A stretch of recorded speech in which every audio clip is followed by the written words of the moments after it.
আসসালামু আলাইকুম গাইস।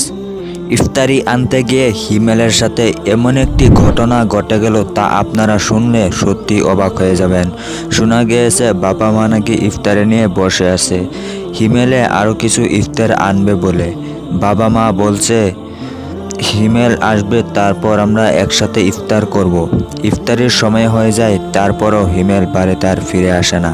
ইফতারি বলে বাবা মা করে ফেলে, তারপরে হিমেল ইফতারি নিয়ে আসে না। তার বাবা মা বলছিল হয়তো আমাদের হিমেল আজকে আমাদের সাথে ইফতার করবে না, তার বন্ধুদের সাথে করবে আজকে, সেই জন্য দেরি হচ্ছে আজকে। তারপর আর বাবা মা ইফতারি করে ফেলে। তারপর হিমেলের বাবা মা হিমেলের জন্য অপেক্ষায় থাকে যে আমাদের হিমেল কখন আসবে। বাবা মা অপেক্ষায় থেকে থেকে রাত 10টা বেজে যায়, তারপরও হিমেল বাড়ি আসে না তার বাবা মার কাছে। তখনই তার বাবা মার একটু দুশ্চিন্তা করে থাকে। তার কিছুক্ষণ পর বাবা মা দুজনেই বেরিয়ে পড়ে হিমেলকে খোঁজার জন্য। খুঁজতে খুঁজতে এমন একটি রহস্য বেরিয়ে আসলো, তো সত্যি ভাই যেটা জানলেই আপনাদের গায়ের লোম দাঁড়িয়ে যাবে। কালকেই কিনা তার বন্ধুদের সাথে খেলাধুলা হাসি ঠাট্টা করেছিল এবং সেই বন্ধুরাই নাকি তাকে মানে হিমেলকে দুনিয়া ছাড়া করে দিল। এই জিনিসটা কিভাবে বেরিয়ে আসলো জানেন? ফোনের মাধ্যমে। প্রথমেই নাকি পুলিশে তদন্ত করে হিমেলের একটি বন্ধুকে আটক করে। তারপর তাকে জিজ্ঞাসা করা হয়, কি ব্যাপার, হিমেল কোথায়? হিমেলকে তো তোমাদের সাথে দেখা গিয়েছিল, এখন হিমেল কোথায়? তখন সেই লোকটি বর্ণনা দেয় যে হিমেলকে একটা পুরাতন বাড়িতে আটকে রেখেছে এবং হিমেল যখন সেইখান থেকে পালানোর চেষ্টা করেছিল তখন দা দিয়ে আঘাত করে তাকে জ্ঞান হারানোর চেষ্টা করেছে। তারপর ছুরি দিয়ে তাকে দুনিয়া ছাড়া করে দিল।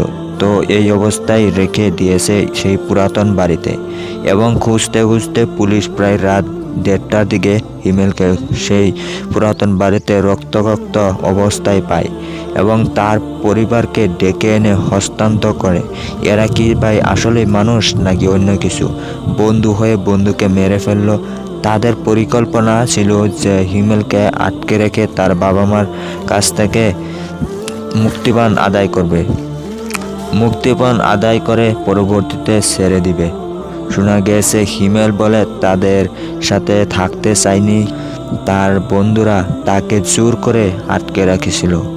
আটকে রেখে তারা ভাবছিল তার বাবা মার কাছ থেকে তারা মুক্তিপণ আদায় করবে বলে তারা সিদ্ধান্ত নিয়েছিল। কিন্তু তারা আর বাবা মার কাছ থেকে মুক্তিপণ আদায় না করে হিমেলকে আগেই মেরে দুনিয়া থেকে ছাই করে দিলেন, মানে হিমেলকে দুনিয়া ছাড়া করে দিলেন। এরকম একটা ঘটনা নাটোরে চাঞ্চল্য সৃষ্টি করে দিয়েছে। বাবা মার সন্তান হিমেলকে কিনা হারাতে হলো ইফতারি আনতে যাওয়ার কারণে। পরবর্তীতে হিমেল আর বাড়িতে আসে না বাবা মার কাছে, ইফতারি করতে পারলো না বাবা মার কাছে। দিন দিন মানুষ এত বেশি হিংসুক কেন ভাই? আসলে কি শাস্তির অভাব হয়ে যাচ্ছে, নাকি মানুষ মানুষের উপর শাস্তি দেখে ভয় পাচ্ছে না? মানুষের মধ্যে থেকে ভয় জিনিসটা কেন জানি চলে গিয়েছে। সত্যি আমাদের আইনগুলো আরও বেশি জোরদার করা উচিত যে আপনি বন্ধুদের কাছে একদম 100% রিল্যাক্সে কথা বলবেন, এমন কিন্তু সেই পরিস্থিতিটা নেই। তো এখন যুগটা বদলাচ্ছে, কখন কার মনে কী জিনিসটা বাসা বাঁধবে সেটা কিন্তু আপনি জানেন না আর বুঝতে পারবেন না। তাই কাউকে বিশ্বাস করতে যাবেন না। বন্ধু হচ্ছে কি হয়েছে, বন্ধুর মনের মধ্যে সব সময় দুশ্চিন্তা ঘুরে বেড়ায়, সেটা আপনি জানেন? আজকের যুগে কেউ বিশ্বাসী মানুষ হতে পারে না। তাই বলে কি বন্ধুর সাথে এত বেশি মিলাপ্রীতিরে থাকবেন না যেন আপনার দুর্ঘটনা না হয়। আজকাল দিনে নিজের ভাইকে বিশ্বাস করো না। আর আপনি বলছেন কি এটা আমার খুব কাছের বন্ধু আমার ছোটবেলার বন্ধু, আমি তাকে খুব বিশ্বাস করি, খুব ভালোবাসি। আরে ভাই, এমন ভালোবাসা এমন বিশ্বাস ছুঁড়ে ফেলে দিন এখন থেকে। আজকের দিনে এমন বিশ্বাস কারো করতে নেই। আজকাল দিনে কাউকে বিশ্বাস করতে নেই। বিশ্বাসের যুগ চলে গিয়েছে, এখন যুগটা অবিশ্বাসের যুগ। এই যুগটাতে কাউকে বিশ্বাস করা যায় না। এই দেখেন হিমেল তার বন্ধুদের কাছে মিলাপ্রীতিরে থেকে তাকেও বিশ্বাস করছিল, তাকে ভালোবাসছিল। আজকের দিনে তার বিশ্বাসের পরিণতিটা এই পর্যন্ত এসে দাঁড়ালো। তাই বলি কি আপনারাও এই যুগে কাউকে বিশ্বাস করবেন না, না হলে আপনারাও হয়তো হিমেলের মতন এরকম একটা ঘটনায় পড়তে হবে।